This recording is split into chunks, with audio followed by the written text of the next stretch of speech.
agreement covers the annexation of 4 town restrictions on development and other related matters. The notice of this DSA was filed with the commission on November 20th of 2023. Following oral presentations, the commission will have a public hearing this evening at 7 p.m. in this room to allow an opportunity for members of the public to speak. Anyone may review these proceedings and may also testify online if they wish. I'd like to at this point introduce ourselves as the commission. I am Ed Rosado, chairman of the commission. And I'm Bob Lauderberg, I'm vice chairman. I am Linderman, commission member. To remain just a minute. Great. And Andrew? Okay, I'll call Mr. Northcutt to go ahead and give us the review. Thank you, Mr. Chair. The Commission on Government, as you heard, is here today to review the proposed negotiated voluntary settlement agreement between the town of Washington and Rappahannock County prior to its presentation to report for disposition. As part of its review, the Commission is holding these hearings, making investigations, analyzing local needs, and making other findings of fact and recommendations regarding the issues in the proposed agreement. Pursuant to the statutes governing its review of voluntary settlement agreements, the Commission will issue a report as to whether the proposed settlement agreement is in the best interest of the Commonwealth. A quick summary of the activities we've had to date. On November 20th, 2023, the town and county jointly filed a notice with the Commission stating the town intends to annex a portion of the county into the town and requesting the Commission to review and issue findings of the voluntary settlement agreement. Prior to our arrival today, the Commission received notice that each local body had adopted the resolution and agreed to the voluntary settlement agreement. We received a copy of that proposed agreement and the narrative supporting it. And then we've also received an indication that probably the notice and the agreement were sent to each locality that is contiguous with Washington or that shares its functions and revenue or tax resources with the two localities. So those materials have been reviewed by members of the Commission and the staff. As we write our report, the Commission reserves the right to at any time during the course of this review to look at additional documents or records or other materials from the parties as deemed necessary for proper access to the issue. So Martin and Gary, we may reach out to you for more stuff, but we ask that you would be available for that if needed. With respect to the report, the Commission will endeavor to have its report done on or before July 12, 2024. That is the date of our next regular scheduled meeting. Additional details regarding future meetings of the Commission, both regular and special, will be announced on the Virginia Regulatory Town Hall website, as well as the Commonwealth calendar, where you can reach out directly to that information. Mr. Chair? Thank you, Mr. Northcutt. Any comments at this time by any other members of the commission? No. We continue. At this time, we need to set a date to close the record for this case. The commission will accept additional data and written testimony upon the date of the closing of the record, but we reserve the right to ask any party for additional data if we need it, or testimony if necessary, up until the publishing of the report. Staff has suggested closing the record on June the 3rd, so I'm going to need a motion for anyone to approve that recommendation. So moved. Second. Moved. Seconded. So probably moved and seconded. All in favor of closing the record on June 3rd, 2024, please say aye. Aye. Any opposed? The motion passes. The order of proceedings for today's presentation are as follows. Mayor Whitehead will give an opening statement. Then representatives of the parties and the developer will present the voluntary settlement agreement and explain why it's in the best interest of the Commonwealth of Virginia. There will be time for the commissioners to ask questions of each presenter, as well as ask additional questions after the presentations are concluded. We'll conclude the presentation with a closing statement from the mayor. There will not be public comment at this presentation. All public comments will be heard at the public hearing this evening. We've allotted 2 hours for these presentations. Would you like, I'm asking the parties now, like any time warnings from the staff, or you know, like you need to have a 5-minute warning or a 3-minute warning, or you I know, don't or think that's going to be necessary. Okay. And if you'd like to take any scheduled breaks between the portions of presentations, please just let us know. Mayor Whitehead, are you ready to proceed? Mr. Chairman. First, I'd like to thank the commission for letting me participate remotely today. I wrapped up my treatment for cancer this morning, but which I'm very happy about, but my doctor advised me I get a couple more weeks ahead of me before I should be spending a lot of time with crowds. I appreciate it. I'm sorry, sir. Wish you well. Wish you well. Thank you. Thank you. It's been quite an experience. I welcome the commission to Little Washington. I understand you guys had a great tour, and of course the weather cooperated for today. So I hope you got a sense of just what the special kind of community that we have here in this county and in this town. As I mentioned when I came down to see y'all in Richmond, you know, town of Washington itself is a community of about 100 hardy souls, give or take, in a county of about 7,000 residents, two of the smallest communities in the Commonwealth. And you know, we've made a number of decisions over the years to make sure that we preserve this special attributes of our community, both the county level and at the town level. Over the years, the size of the town has waxed and waned. We started out at about 250 acres or so when first chartered, and now we're at about 182 acres. With this change, just to bring us up to about 186 or so acres. So, you know, there's a long history of sort of both the size of the town population and growing and contracting, and as well as the counties, and certainly the boundaries shifting as needed over time as required by the community. The last time we concluded a boundary line adjustment with the county was back in 1999.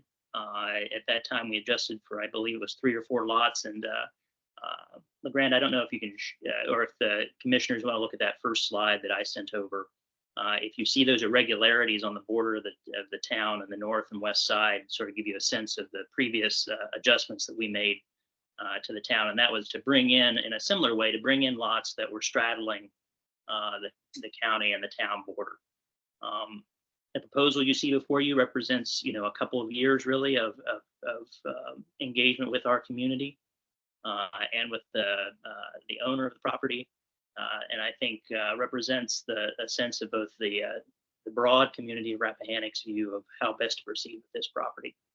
We want to see some development that both our town and our county's comprehensive plans say that we want to see some construction in and around the villages, and this is right in line with that, and supports the broader sense that we want to be able to make sure that our community is sustainable, and that those who want to stay here through the full arc of their life can, and can be supported by those, you know, a workforce that allows that.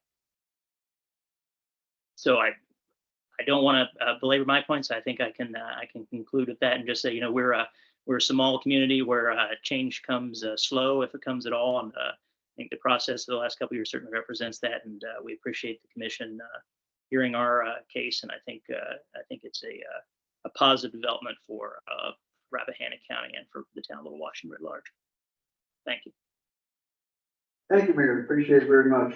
Again, thanks for the hospitality. Anyone have any questions for the mayor at this point in time from the commission? Let's move on to the presentation of evidence by John Fleet, and then afterward, Terry Corrigan.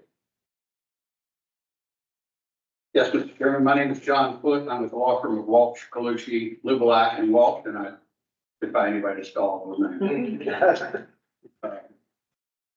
going to start briefly. I can get around this thing.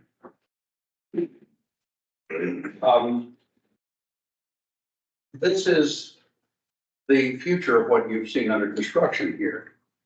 Warren Avenue, and we came in this way.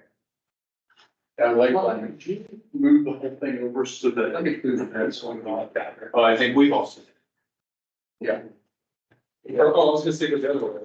He's seen it too. Oh, okay, yes, I've seen it more times than you want to see it. Okay.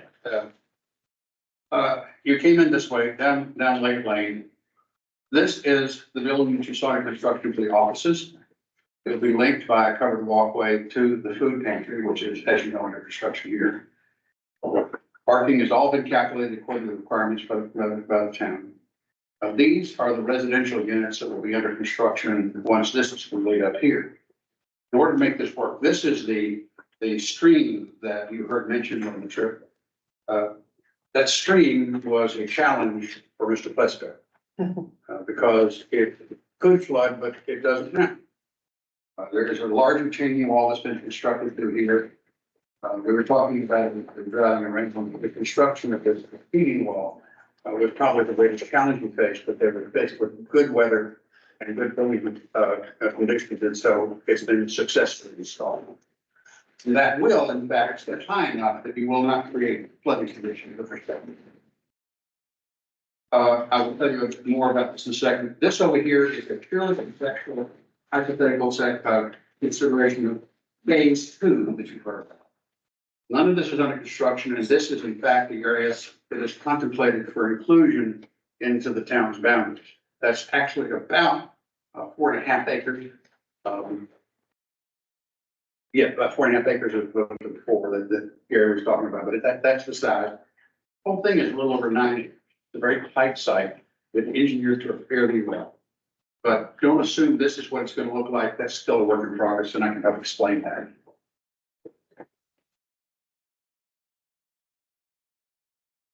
What you have seen on the ground today and what you see in the future began to take shape for Chuck Opry a number of years ago. He purchased this property in 2019 and then working with friends and consultants, most notably, I suppose, were Case Dutiel, E-U-T-I-L-A, and Case, I just know is K-E-E-S. He's from the Netherlands. He's Dutch. Been living here for very many years. But Case Dutiel and Betsy Deagle, whom you will meet, who has been working with Chuck for years before I got involved. She's a wonderful woman, and he commissioned studies of the property. Engineering studies, principally surveys, determination of soils, the kinds of things you do at an early level of pre-development activity. In that same year, 2019, the town, having been in conversation with Mr. Opry, passed a planned unit development ordinance, which it never had before, with the anticipation of a development like this as a possibility. It also amended its comprehensive plan to encourage small-scale development of housing for different income groups. And this was, remind you, in 2019. In early June of 2020, the Rappahannock Food Pantry was at that time looking to move, to build a new facility. It was totally inadequate in its current location then at the time. But the bids were far in excess of what it had raised during its capital campaign. They spoke to Mr. Opry, and he offered them the munificent proposal of how about 99-year lease at $1 a year. Think you can handle that? And the answer, of course, was we'd love to talk to you about it. And so what you've seen over there in terms of the design of that structure is actually a collaboration between Mr. Opry's architect and the food pantry architect to ensure that what is built is not just some warehouse and building, but what they wanted for their purpose. Our firm became involved in that same month, June of 2020, to assist with land use applications and their processing. And this initially, and this is rather important to understand about the way Mr. Opry went about this, this initially constituted a series of meetings over a 6-week period with members of the community at which Mr. Opry, Ms. Deedle, and in most cases me, I was present, where we asked community members what they wanted to see in Rush River Commons. To get input from the community long before any pen was actually put to paper. These documents, these drawings actually came later.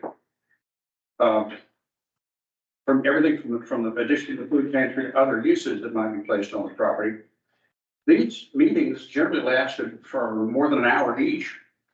And I can't tell you the number of people, but I'm sure we talked to 25 to 30 people during that period of time from the high and powerful of this county down to Gary. And we got good feedback from all of them. We got feedback from those who wanted to see a mix of uses on the property, very differing mixes of uses, and some who didn't want to see anything happen to the property at all. It was a true mix of opinions and beliefs about what might happen. From them, however, did come for Mr. Ockery a sense of enhanced clarity as to what he might want to see happen, he and his family. His overarching goal has been, and I spoke to Mr. Lauterberg earlier about this, was to develop a neighborhood that would include community-based services and affordable housing at no cost to either the county or the county. And that is what is happening. The 99-year lease is simply an indication of that. And I will tell you in a moment about the housing. In the fall of 2020, Mr. Ockery retained the services of Steve Plesko, when you have met. And as I've said, Stevie has been involved from that time, 2020 to now, and has been the driving force on the production side of this project, largely responsible for what you've seen. That fall, Mr. Ockery also retained the services of Michael Ferguson, landscape architect, and Gensler architect. And if you've ever had any occasion to work with them, we were talking about two of the best firms in the Washington metropolitan area nationwide to help him develop a master plan for the project. And they were instrumental in actually putting those ideas into graphic form so they could be grasped by anybody that wanted to see them. Meetings involving both the town and the county, elected and appointed officials, started in November of 2020, almost 3+ years ago. They were to continue the discussions that had begun earlier and to put a more public face on what to that point had been private meetings with Mr. Ockery up at his farm. Presentations were made publicly to the board and town council before the end of 2020. Now the word, because we were talking to so many people, the word was very clearly through the community that Mr. Ockery was considering something, so there were no secret in any of this. The rezoning and special use permit applications that were required to bring this to fruition were filed in May of 2021, but those of you that have been involved in land use know it took us until September to obtain the approvals with the planning commission and of course to the council. And they were approved for a mix of uses that are found in the special use permit conditions that run from artisan and craft uses through food pantry, home occupation, bakery spaces, medical clinics, a museum. Those were the things that had come out of the discussions that we'd had with community members as to the kinds of things they thought might be appropriate for this piece of property. In, as the mayor has appropriately said about his community, the kinds of things that would not be considered out of place in a place like Washington. It included the construction that I mentioned before of a small number, relatively small in my land use world, 20 houses, 20 living units. You heard on the bus that we're down to 18. That's a result of engineering constraints because of the tightness of the site. Most of those, probably the vast majority of the 18, 16 probably, will have to be below market rate rents. We set up formulae in the voluntary settlement, I'm sorry, not the voluntary settlement agreement, but in the conditional use permit, special use permit condition, excuse me, which use the average median income and 80%, 50% to do a mechanism for doing that, but many affordable dwelling unit proposals do. And those will effectively be subsidized housing units for 30 years. Site plans and construction have continued until today, and building is, as you've seen for yourself, ongoing. As the commission is aware, I'm sure, however, of the acreage that Mr. Ockery had acquired, roughly half of it was in the town, but the other half in the county. That's why we're here. The town has had a long policy of declining to extend public utilities into the county area for reasons that you heard from Mr. Kirk. It's been famously said that civilization follows a sewer line. And so without public utilities, the possibility for growth are difficult to achieve and certainly difficult to control what ends up on that unless you have certain agreements. From an early point in this process of developing the town portion, Mr. Ockery wanted to bring the county portion in and develop them together. At his request, Mr. Ockery's request, we very early began drafting a settlement agreement. we call it now a voluntary settlement agreement, but for a while, we didn't know if the two jurisdictions would see fit to join us in that effort, and so we considered the possibility of a citizen-initiated petition.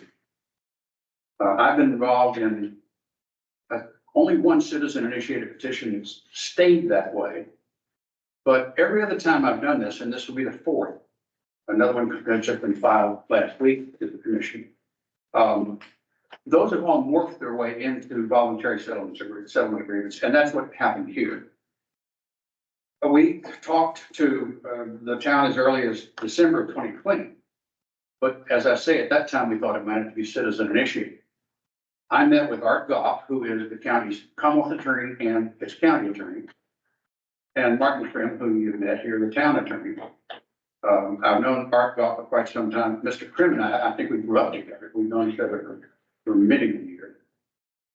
To discuss this with them and the prospect of it being an agreed settlement, and got to go ahead from both sides to draft something that would be considered by both jurisdictions.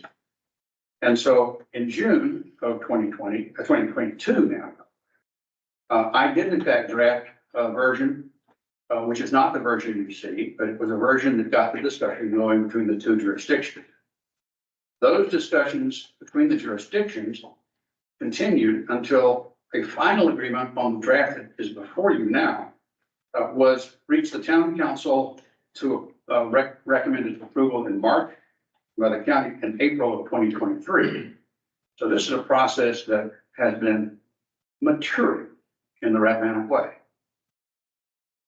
Filing with the commission, as you noted, Mr. Chairman, was in November, and we're now here for our first step in the commission's work. I've worked with the commission since Mish was here long ago, and we are most pleased to have you in Washington. And that's coming from someone who lives in Prince William.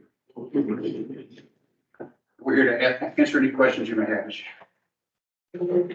Any questions from the commissioners? Well, actually, I have some questions. I don't know if this is the time. Let me recognize that Caesar, I believe, has joined us. Commissioner Johnson has joined us, so we appreciate him getting on. I'm sorry. Okay, well, if I could just, from my understanding on this project, Senator, we've had other voluntary settlement agreements that were kind of initiated because of the desire for economic development. This doesn't look like economic development to me. It seems more altruistic. That would be a fair statement, I believe, and all would basically agree. There may be some small rent that the social services may be doing here, there would be, but it is not to make money, it's to offset cost. And the social services is in a phone booth right now and needs more space. And so they were one of the early groups that we spoke to, actually not one of the earlier, one of the later groups we spoke to. And I think they didn't decide to come until relatively late in the process. And I'm not sure, well, Gary, who else do we know is going in? You said, who's the other group? The Rappahannock, Rappahannock. a community organization of and for adult seniors. Right. And that's just a community organization. So. And the cultural cluster, you said, is the use of that defined yet? Or you were sort of indicating that that hadn't been fully fleshed out? This over here. This has been fully fleshed out. This is approved and it is delineated, and I won't call it immovable, but this is what's going to happen here. Mm-hmm. There could be some slight changes and tendencies over time in these buildings, but their function is established. Okay. Over here, Yes. it's yet to come. It has to do with whether it comes into the town or not. Because utilities are essential. Is that subject to the 5-year moratorium that it's being requested? No, that would be on other properties. Oh.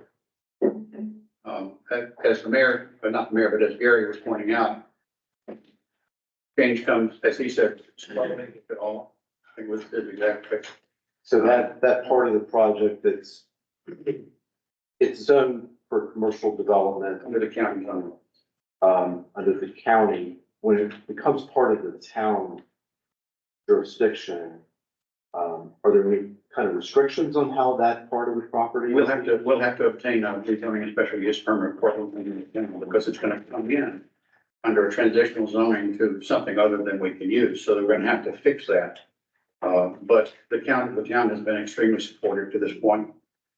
So I would assume that either, who knows, we could do a zoning text amendment to fix that, or we could do a rezoning action. But it will be done in the same spirit and tenor of what has been done with respect to phase one. I can't speak for the Hockley family, but I would simply suggest that what they've been doing here has been out of civic pride and their love of this sort of thing. Mr. Hockley, as you saw his house, he's lived here for many years.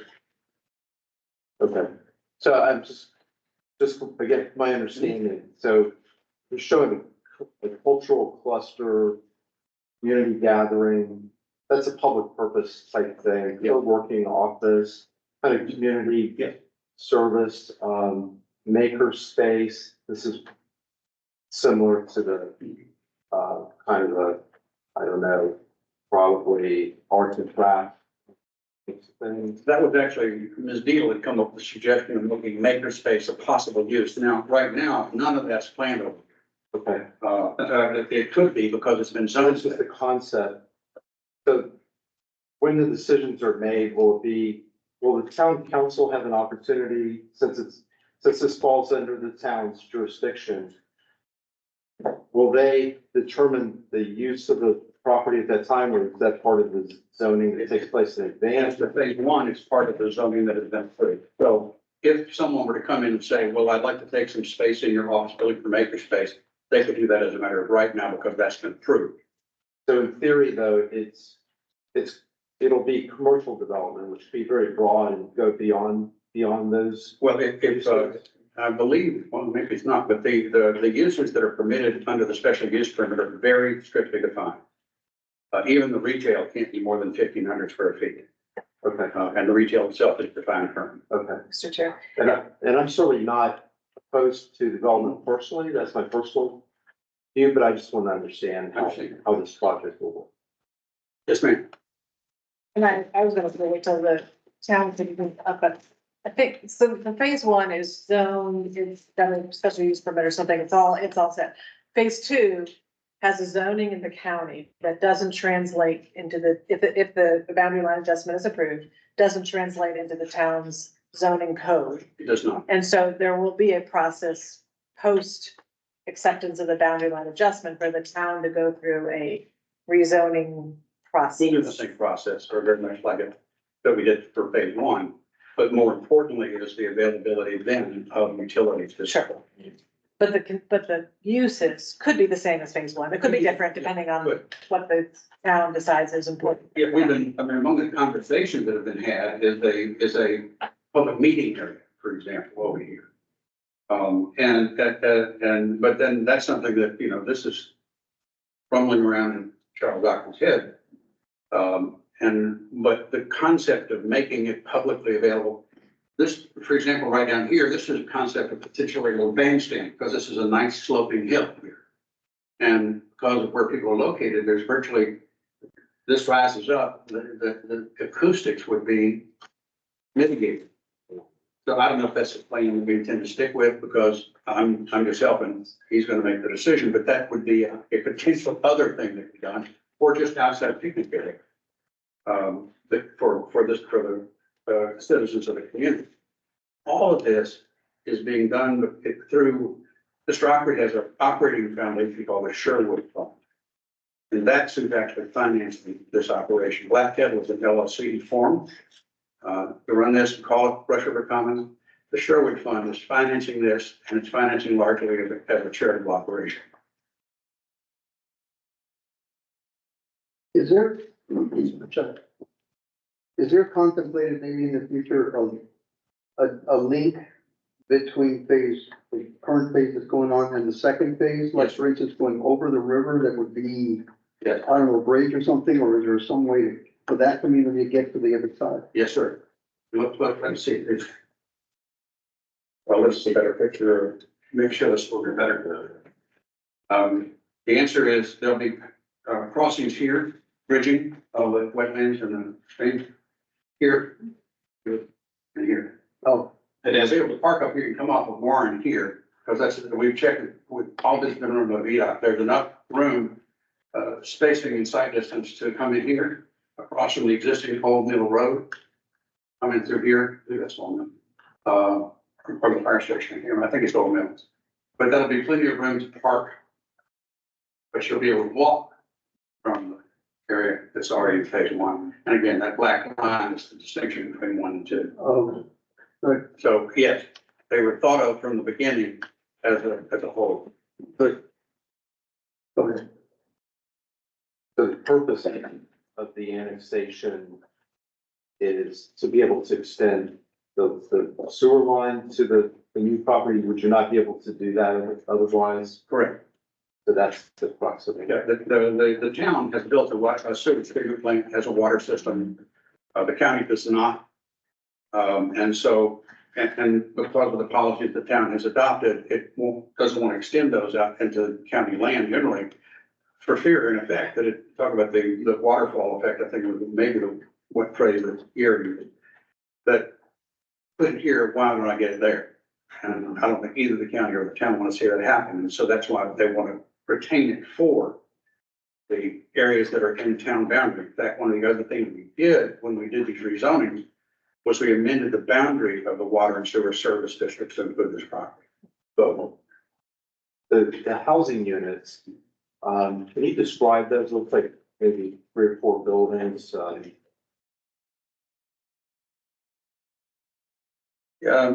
Steve, why don't you help me a little bit, Steve, because I think that how they've modified a little bit because of the engineering.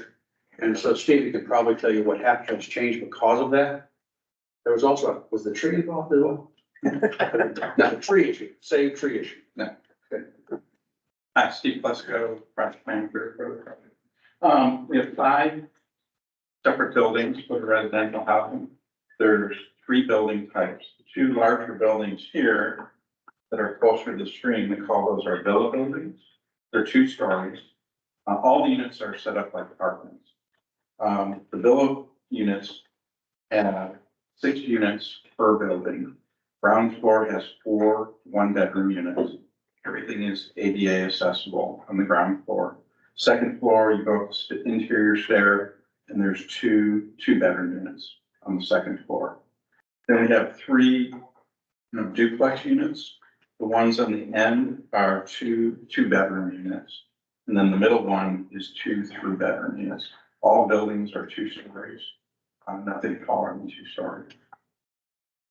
And I would guess that there's a lot of service employees from the inn possibly and others who need affordable housing in this area. I'm wondering is there a shortage right now with Severe dearth of housing. and people commuting in from other towns? I'm sure the folks at the inn could tell you more, but I used to live in Middleburg for 20 years, and when the Salamander project opened there, similar to the town here, most of the people, there was no housing there, so a lot of people were commuting in like from Leesburg or Points West to come to work. There's just not a lot of housing here. And there's also a shortage of housing for elderly folks, single moms. So that's kind of what we're targeting for people that have a real need, that want to stay in the community and have some affordable housing. There's really no options in the county today. If I may, commissioners, I would say that is generally true. Most of our employees that work in town are commute into the town, whether it's at the inn or at the Ballard shop or frankly, just down the road to the sheriff's office or the school. Great majority of folks are commuters because there's not a lot of affordable housing or what I would call workforce housing in the broad community.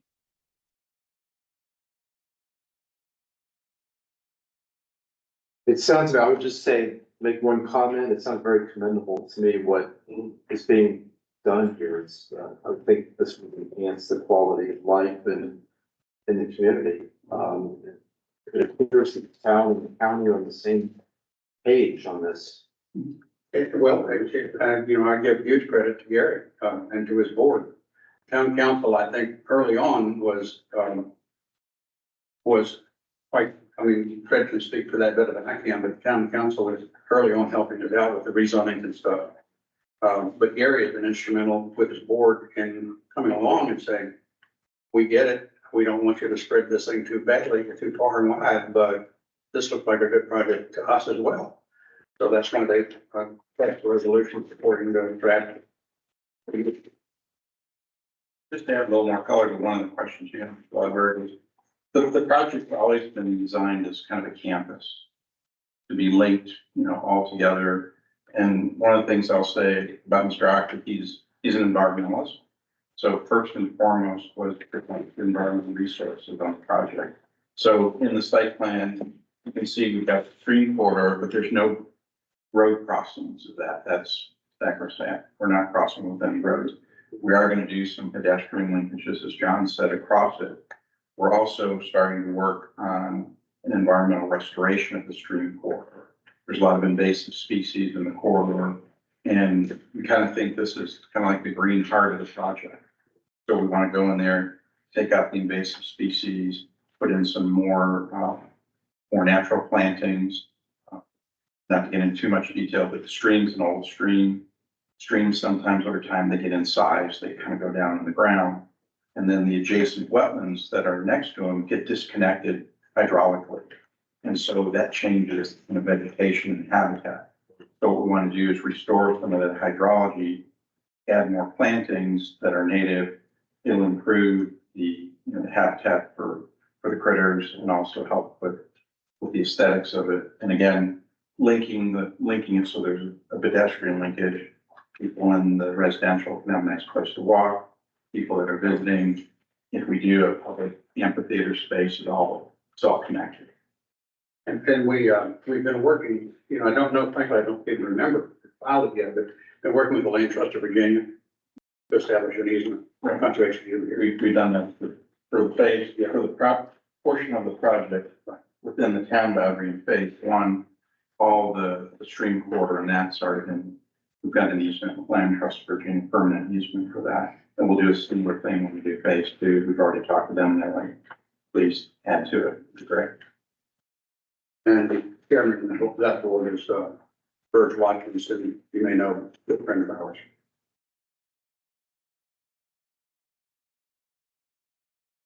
Are there any other questions from the commissioners for all presenters?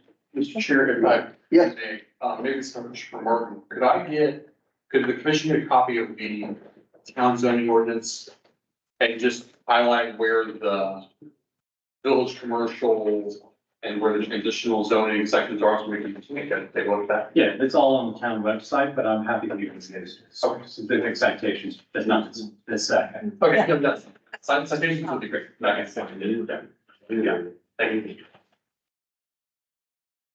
So we'll move right along here, listen to the Rappahannock County Administrator, Gary Curry.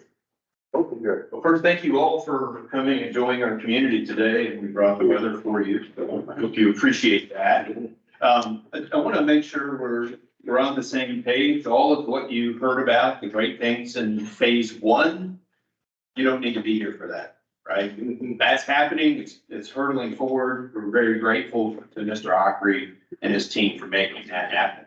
And so what is, expanding this into phase two, there are some issues for the project, and you heard water and sewer.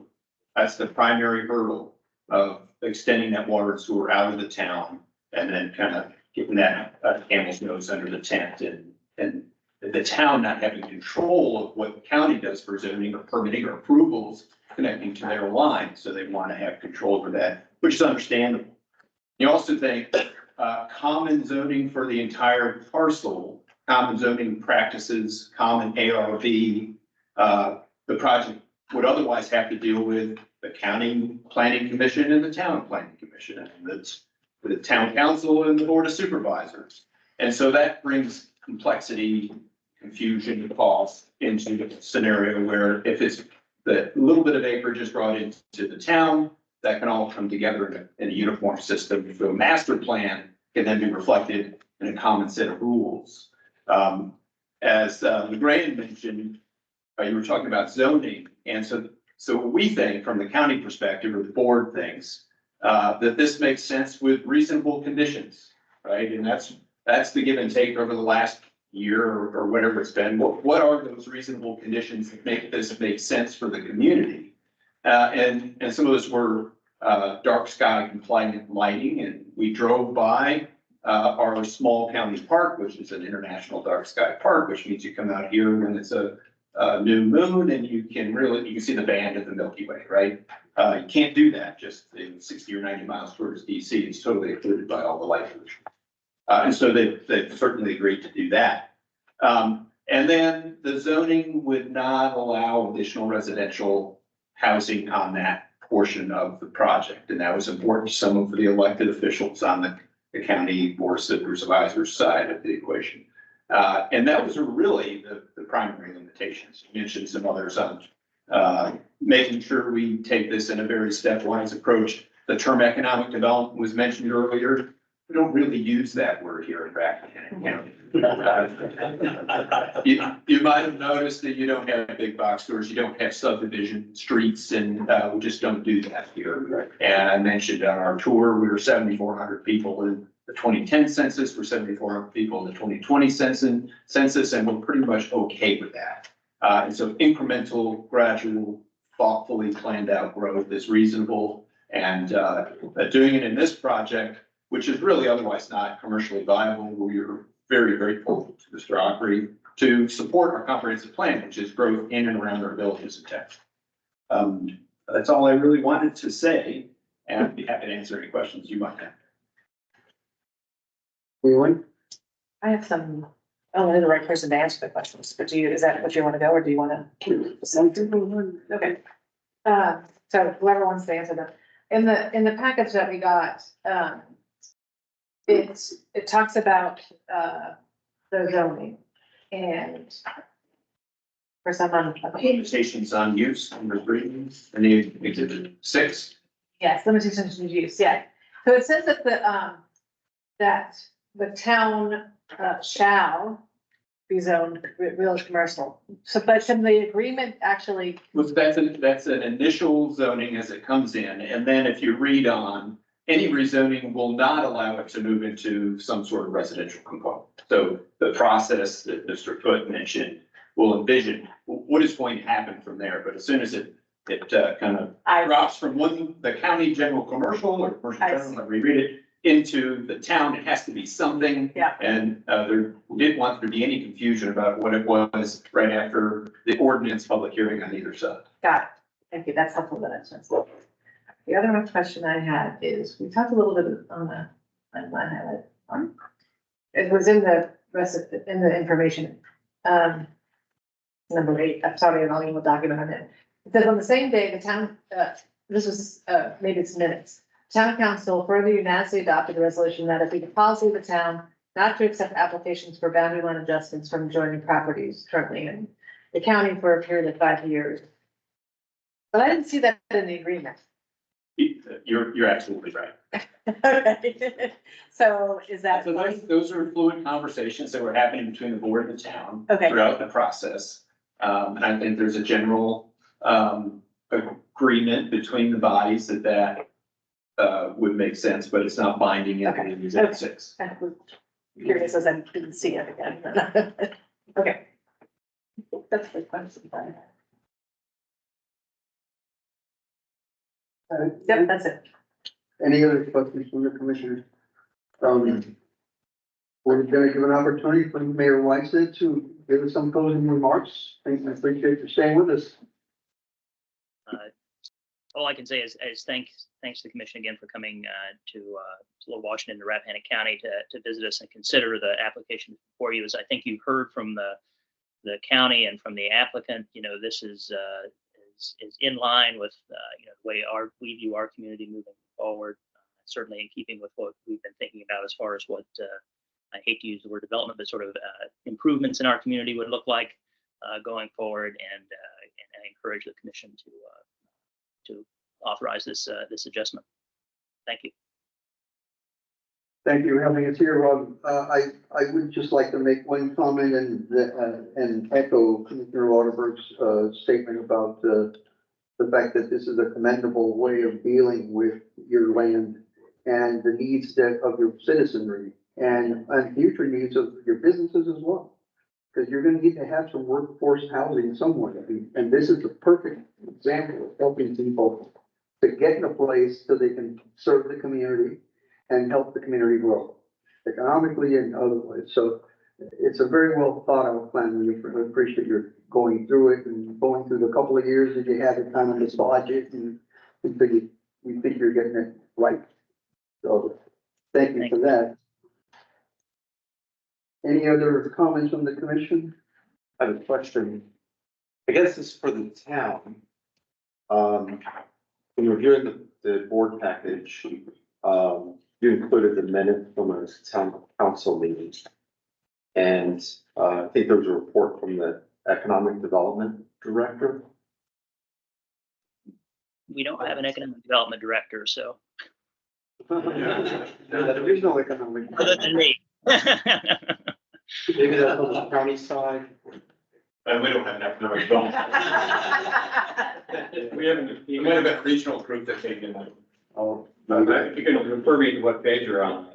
Page 4 or 5, so, page 4. Okay. Thanks. It is an economic development authority. The town has an economic development authority, it's just a form. Yes, we just created that to begin to promote some additional use of some vacant commercial property in town. The county wouldn't dare institute such an authority. We'll leave that to the busting town. As a way to provide grants to small businesses who might want to set up shop in town, so that's one. Exhibit 4. Exhibit 4. Exhibit 4. Exhibit 4, page 4 or 5, top of the page, paragraph B, economic development authority. What page is that? It's page 19 of our package. PDF page. Yeah, I was just thinking this fellow has a pretty tough job to do. Or easy one. Or nothing to do at all. True. So yeah, it's the economic. As the guy who has to serve as the chair of that authority, yes, it's a tough row to hoe, as my grandfather would say. Okay. Well, thank you all. Anything else, Luke, that any thoughts for tonight or anything administrative we should know? So just a couple of things, Barton and Gary, Barton, if I give the citation, really great, but if we need anything, we'll let you know. We will have our report ready by July 12th. And I will let you know about, that'll be public 2 weeks before. So whatever date that is, the end of June is when we will have the public version of that available for everybody to look at. Before we vote on it. And we will be back here in this room at 7 o'clock for the public hearing. So that's gonna start 7 o'clock on the dot. To hear from members of the community about what they think about this. So, that is all. That's all I have. All right. Then, And one last, Mr. Chair, Mr. Chair, this is Caesar Johnson. I just wanted to thank my fellow commissioners for allowing me to attend this meeting. Well, let me put my picture up.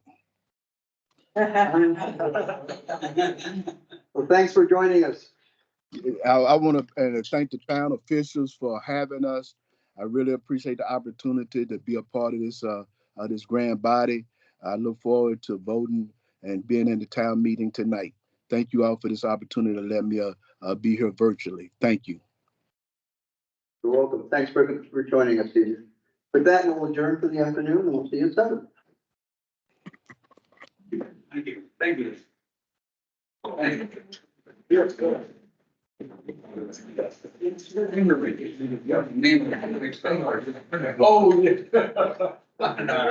trying to church, they're good friends. Leave our paper here. Yeah. Well, leave everything here. And then we'll be